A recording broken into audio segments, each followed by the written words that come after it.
because we haven't had very many in EU.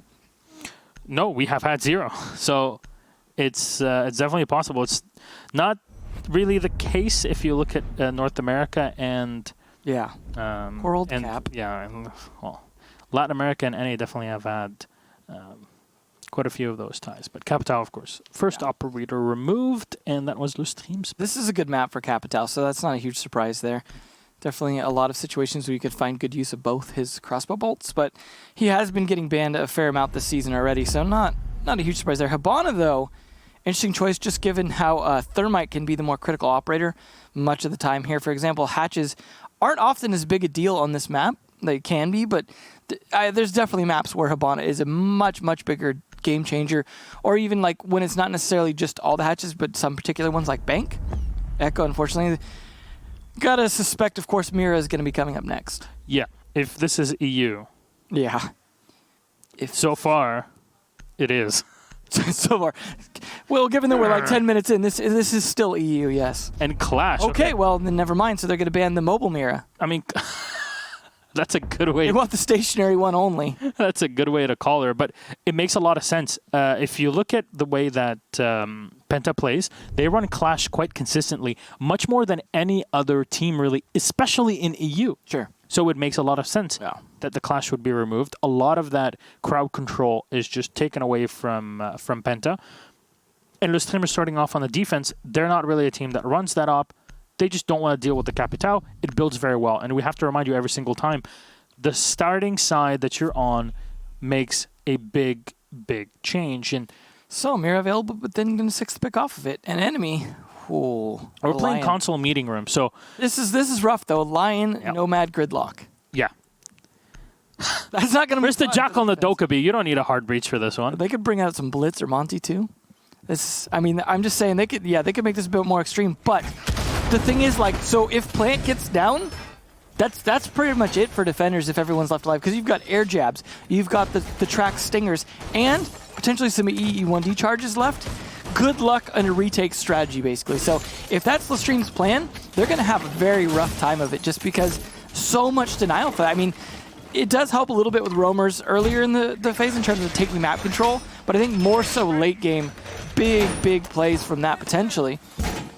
We'll see if they can stay alive with all those operators and whether or not they use some of those Lion EE1Ds early. Some teams will use them a little bit earlier. Some teams will save all 3 pretty much for the execute and the post-plant, just because they're so short and the cooldown a little bit shorter than it used to be, as he's now come out of quarantine.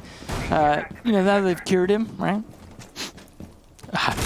When will they cure everybody that is using him or has to play against him? That's really the big question. Quarantine the players. Something some people have been asking about, that's for sure. Furniture redesign happening here. Alfama doesn't want to pop the entire thing open here. Just want to put himself in a position where he can't get easily shot by the window, but doesn't want to just completely destroy it in case his opponents use this. But now he has nowhere to sit. He's got to squat. Poor guy. It's just, calves are going to be killing him. It's a Slav squat. It's a completely normal thing. Totally. Staying flexible. But I got to imagine some grenades are going to come out here, and they're going to have to clear some ADS for these... well, here's some air jabs going off, but for Buck's grenades especially to try and clear out some positions. Obviously, if they have the capped out a little bit easier. But it'll be interesting to see if this air jab as well, oh, there we go, taking the place of the Claymore, essentially, on the jump out. Yeah, I mean, in the air jab will not hit you. It's when you hit the ground when you're next to it. Yeah. So, just so you know, this happened with... I do wish it worked in the air, though. That would make for much funnier looking launches through space. Hilarious. Time. However, it does not work when people vault out in the air. It's when they hit the ground. That's why it's set so low and not right above close to the window. When are they going to allow us to play Claymores on the wall so we can just have them going up to windows? Maybe one day. We have so many great ideas here, Devin. We do. It's a laboratory of genius here.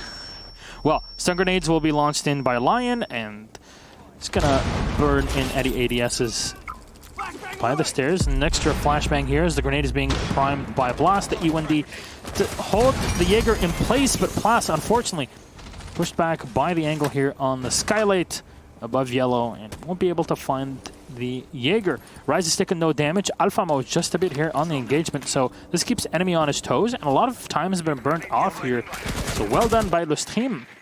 And it's that's denial there. That's what you need to worry about. Super mute. I gotta say though, this is the one map besides Coastline that offers so much play for attackers from outside that it's not a huge surprise to see that it's been 2 minutes and they're not inside the building. But that's still not great. You really want control of yellow, at least if you can.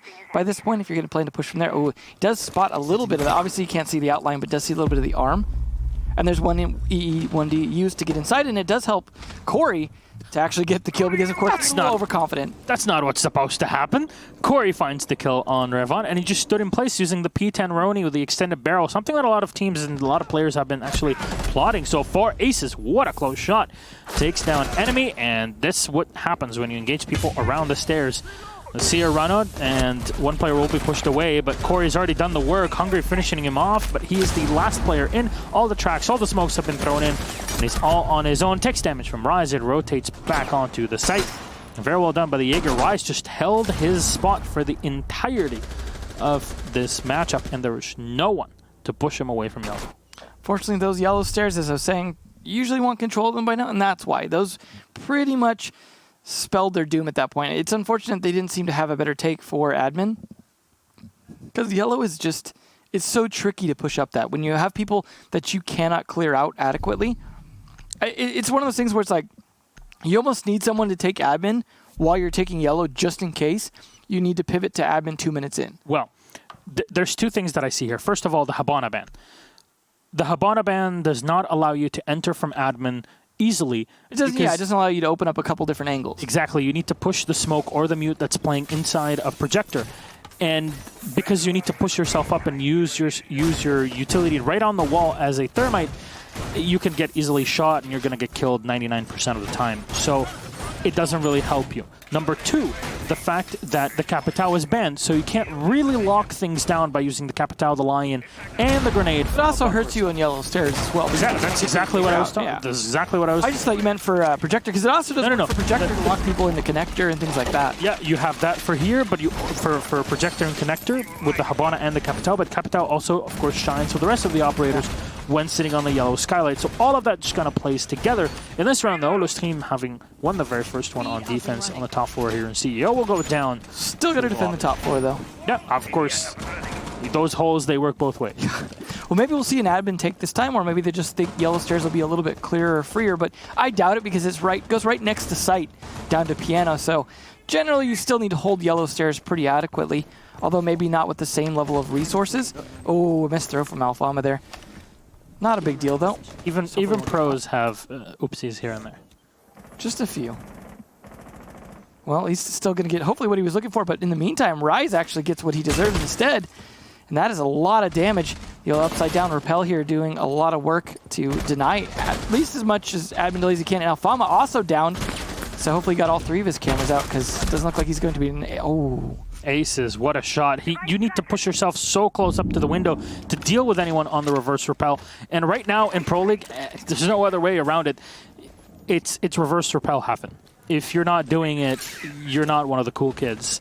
Alfama will be reset here and put back up to 20 HP, as you can tell. And it's weird that he actually survived 1 HP just running away, but he's going to be reset and we'll be playing more closer to the site. Rise will find one here onto Hungry. He's somehow staying alive. An enemy is so low on HP, there's no grenades left. There's nobody that's going to be running, at least so far, into the line of sight of Penta. So walk closely into the site. Yeah, it's definitely a struggle. It seems to take the admin as well. Now we see why they were so focused on yellow last time. It doesn't seem their take is all that great. It's surprising, too, considering the amount of crossfire they could set up on admin for this push, because obviously they need admin, but it's taking them so long and they're not dedicating all their people to it. Revan instead on this flank could be, I mean, he could be a big game changer if he was alive still, because Aces shuts him down. Enemy has to join up with Sir Boss. They're the last two alive. They're going to need to crack open this one. Corey will find Sir Boss here right on the run out. Enemy finding Rise, and he's all on his own. He's got around 35-ish HP, and not much to work with. The diffuser's already been set outside, and it's the perfect angle, but enemy actually finds him. Aces to go down. The T5 not fast enough to lock onto the Twitch and take enemy out.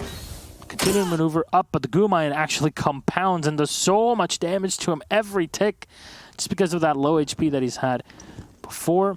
Corey watching a back angle. There's 3 left alive for LeStream, and the round is all but lost. Enemy will try to come in from below in spiral, and the Maestro is already holding on. Hits the knee. Oh, man. I was a Twitch like you before I took an arrow to the knee. And then now what are you?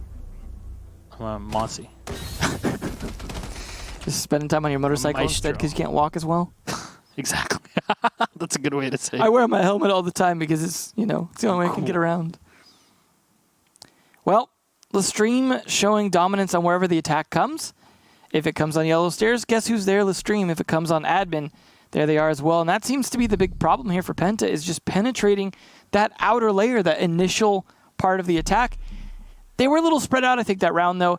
They definitely could have gone for a little bit more firepower, I think, onto the admin side, even if they came in from the printer as well, the printer window. There's a lot of different ways they could have played that, potentially. Droning might have also not been that great, just because they might have had a Mozzie around to help deny some of that. With that being said, the lack of serious pressure on admin completely crippled most of that round, unfortunately for them. And having the Nomad come around underneath, like, it's a great idea, but let's say you take control of admin, what better way to lock it down than 2 air jabs to make sure that they can't rotate back into there from any side? So, I don't know, just maybe a little bit of misplays in terms of their attacks. I don't think they're doing a great job of reading LeStream and adapting to it, but it doesn't help that LeStream are bringing things like Mute and Mozzie to help deny some of that droning. We'll see how things go down here in the basement now that they're not playing with the Mozzie, but they are playing with the Mira. That's, again, going to be something they're going to have trouble dealing with. I got to imagine then maybe part of the plan in not banning the Mira is, you know, the Hibana's banned. So you're really going to be able to play the Mira even more effectively. Now, obviously, it was 2 different people banning those. You had LeStream was the one to ban the Clash instead of the Mira. Yep. And then, of course, Penta was the one to ban the Hibana. So obviously, they didn't coordinate that ahead of time, but maybe that's just taking advantage of it, reading into it and saying, you know what, we'll abuse Mira since no easy way to take out the Black Mirrors. Well, Shock Drone is going to be thrown into CEO, and the best thing about a take here on console is to make sure that you take as much room as possible. So map control is your #1 priority. Go up, clear the top floor, then descend down into the basement. Of course, they control piano as you go. It's just something that will save you time and effort and stress and all of that and make it easier for you. Well, they haven't successfully taken the top floor any of the rounds, regardless of the bomb site. So this is their best chance yet to do that. If they can't take the top floor this time, they might just want to sit this one out. You know, Devin, sometimes you really do surprise me as a man of pure positivity. You know, I'm looking for the best in everyone. That's so wholesome. Maybe more just half some. Well, Rise is going to be playing the smoke here. He's got the mute as well to help him out in the bathroom, but of course, oh no, Rise just rotates down. Okay, so they're going to leave the smoke alone. This is the usual position for your secondary Mira. The second one is played, or the main one in this case, is played downstairs. Should be mute jammers here to block off any utility from being used, but at least Hungry's going to be able to spot the smoke of Rise. So actually, no jammers played here. Pretty typical to have a smoke in there and then be able to rotate him out through the hatch. But there's a lot of good pinches where you could try and catch him on the rotate, even trying to actually jump down the hatch, depending on how early he decides to do that. But was the hatch even open that time? It almost looked like it wasn't. It was. The mute rotated down. Okay, good. I was going to say, like, it almost looked like it wasn't from the angle. But that's good. But the problem is, of course, there's holes over on that side. So he's going to have to be careful when he says make the rotate. You hear tracks going down as well to try and make sure he can't leave any other way. Also, I can imagine maybe an air jab could be set up here, but there he goes. A nice kill from him. And enemy, Ravon somehow staying alive, but Rise takes barely any damage. But the last gas canister has been used, and this might allow him to drop on down. He's got the shotgun in hand, and the laser sight will reveal his position. 2 flashbangs right into him as he watches for the Nomad that's peeking around. 30 seconds left. He gets shot from the side. What a close one from Hungry. Corey, though, will find Ravon and eliminate the Nomad that already used the majority of her utility. Hungry will pass right over the open hole as Alphama will fire in with his ITA. His shotgun just not enough firepower here to take down the gridlock above. 12 seconds left as Boss will find Hicks. Aces on the refrag onto Hungry. Now your top floor control has been completely denied. Alphama with a shotgun up close and personal. See Corey rotating down, and here's the one tap you need, and the double from Aces and Alphama supporting one another in it. Beautifully played by LeStream.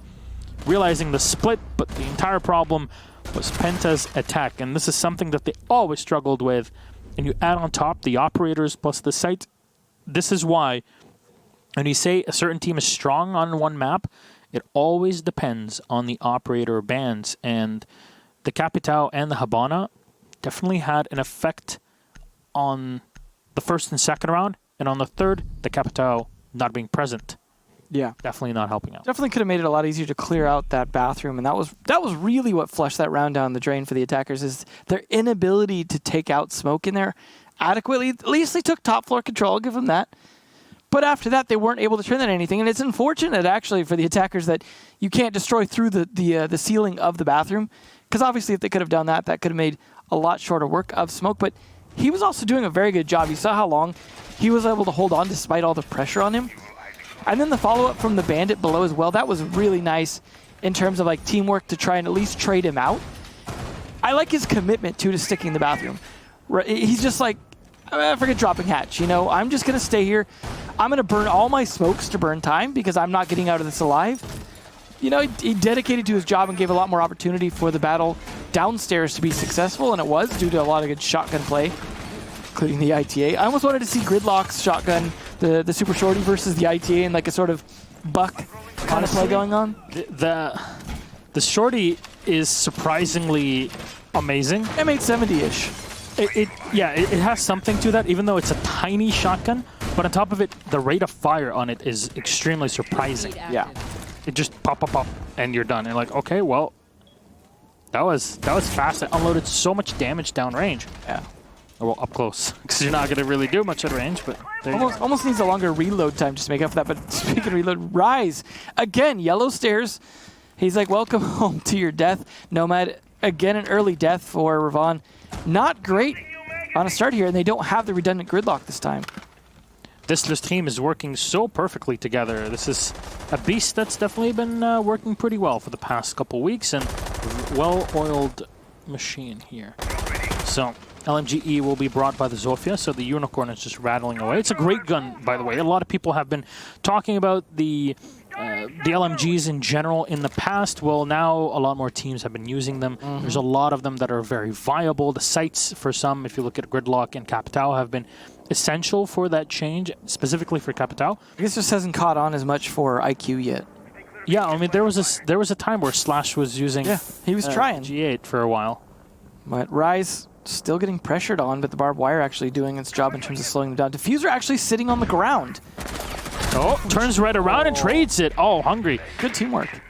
It worked out, but it was off of Rise's mistake, and then the double smoke from Hicks to take out Serboth and Blas. Hungry taking out Alfama, so that's the Maestro eliminated, but you leave Hungry and enemy alive, and the Diffuser on its own here in yellow. And Hicks doesn't even need to move away. He just stays there. What's the Jackal going to do? Nothing. Yeah. Shotgun on yellow stairs is just such a death trap. And there's also control of a drone. Oh, yeah. Mozzie trying to peek outside for a potential run out.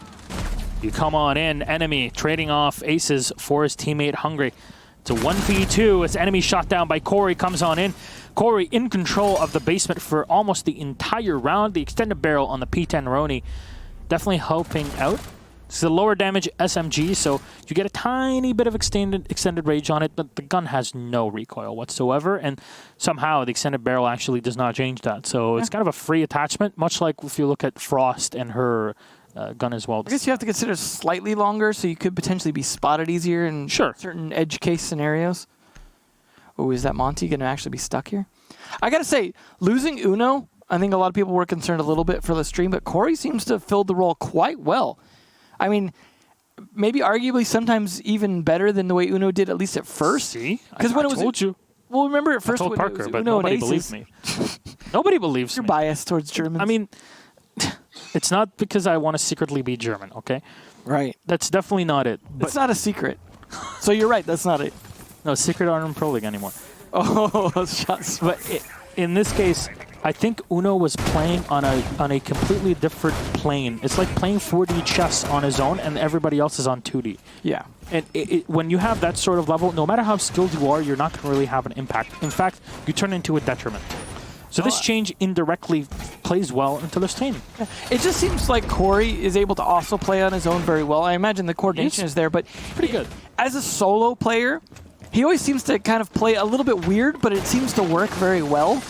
And I think maybe that's what the stream needed in the replacement, was something similar to that. Similar to what Uno could do, which is to play solo when he can. Obviously, Aces does a good job of that as well, but just overall, I think it worked out well. But We do have the Monty coming out this time, as well as the Jackal. So they keep kind of changing up their lineup a little bit in terms of rotating some of the operators out to see if they could find some weakness here.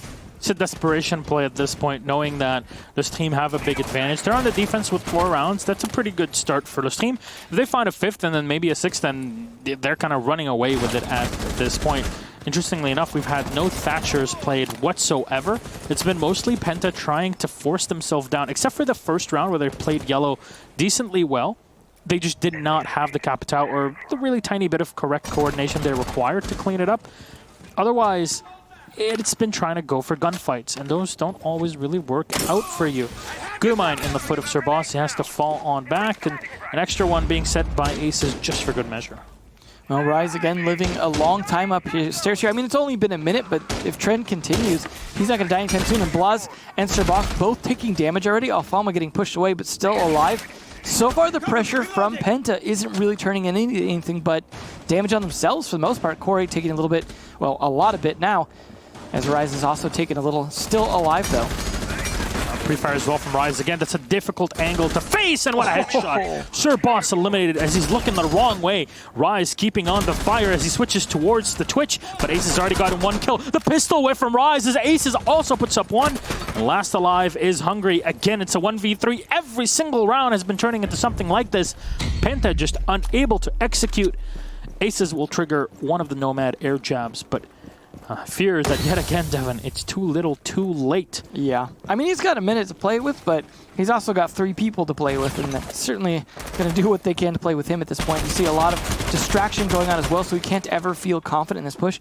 And Diffuser is too far from him because of the Monty dropping it for him to actually rescue it. He's just going to frag out at this point. Smoke has to come out. He doesn't even have the Diffuser, as you mentioned. He's going to get spotted and pre-fired by Aces upstairs. The most default of angles that you can be looking at Still here. denies you. There's nothing that you can do against it. You have to take the top floor. That's why we always say, take the top and then go all the way to the bottom. There's a certain way of doing things. It's because there's no elevators, and you'd rather walk downstairs than up them. If you had elevators in Siege, it would be horrible. Just loading screens, essentially.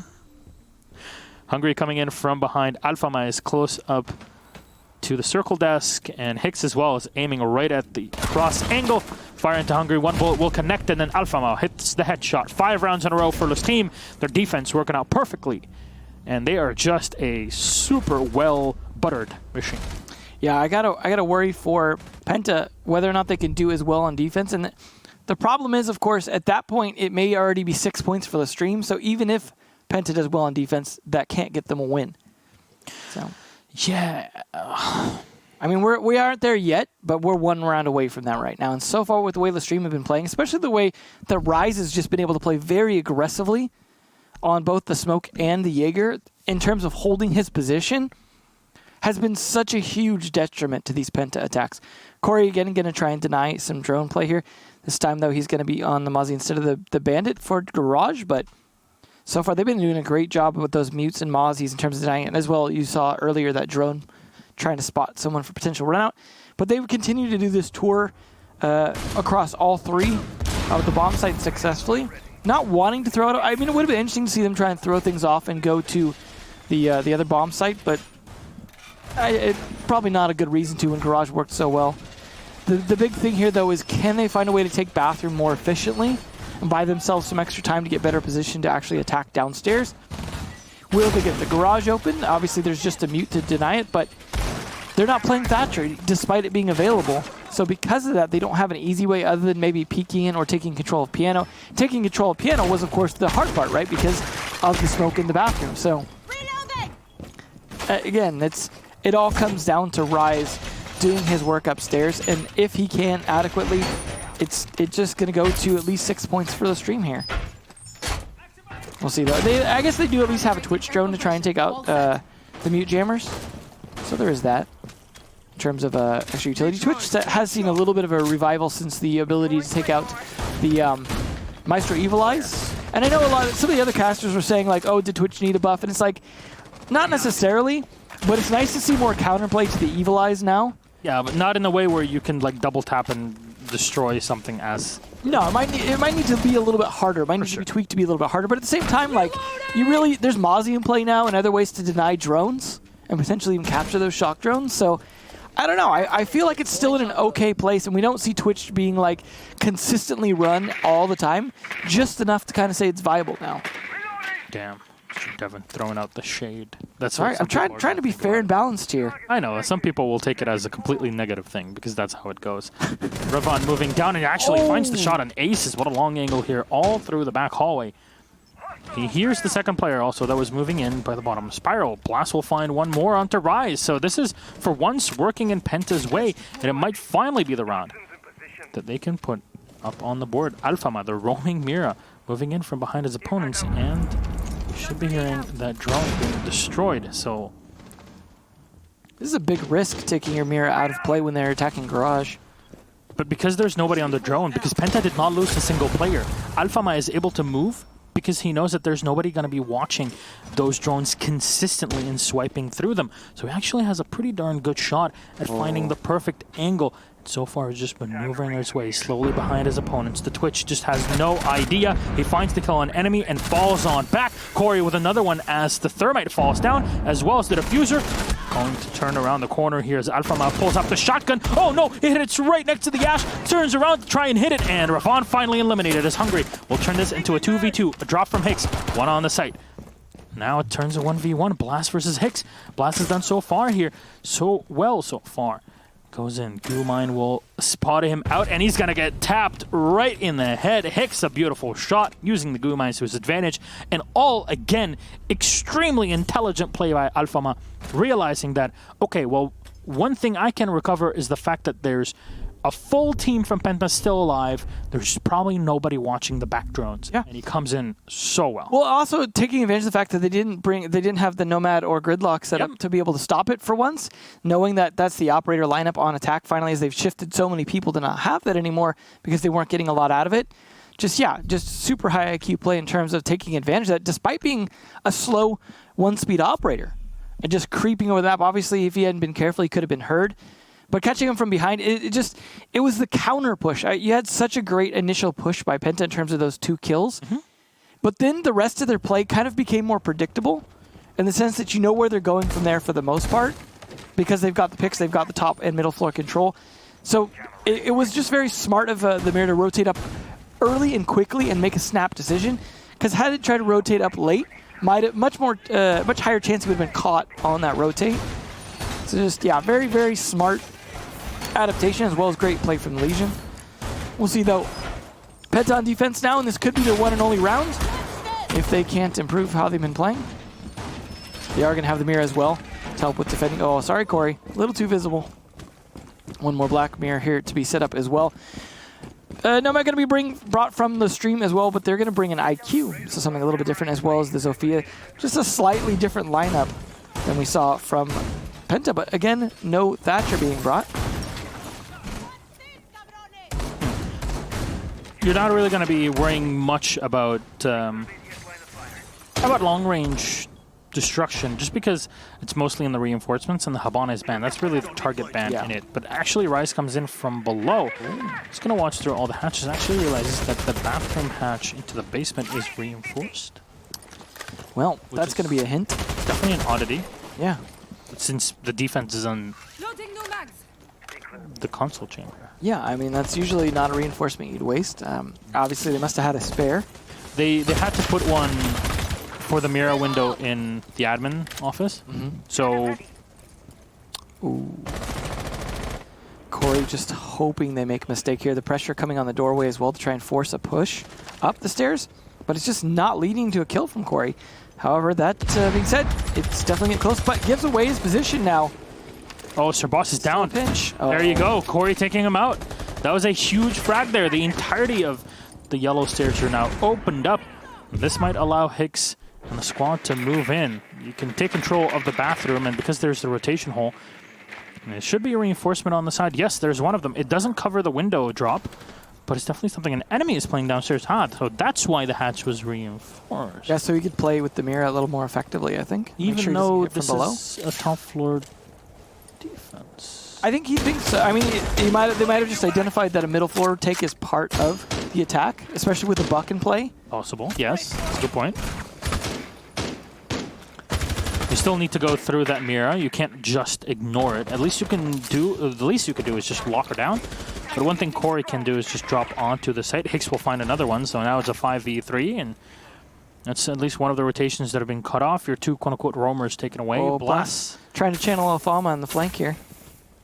Just worried, really, of how to fight this. Should he stick his spot here atop a spiral and turn around by the long desk, or should he turn around for the rotation? In any which case, there's always somebody watching for the flank and for the play. Corey has already used all of his utility, and stuns and explosives, of course. Fires on through the soft wall and can't really hit anybody in the back. That's Hungry, I believe, on the smoke. There's 28 seconds left.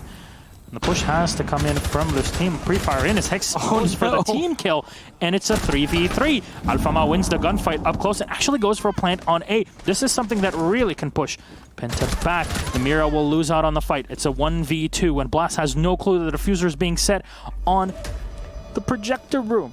This is something that is definitely gonna put him aside, and Corey finds the shot right as Blast turns the corner by the long desk.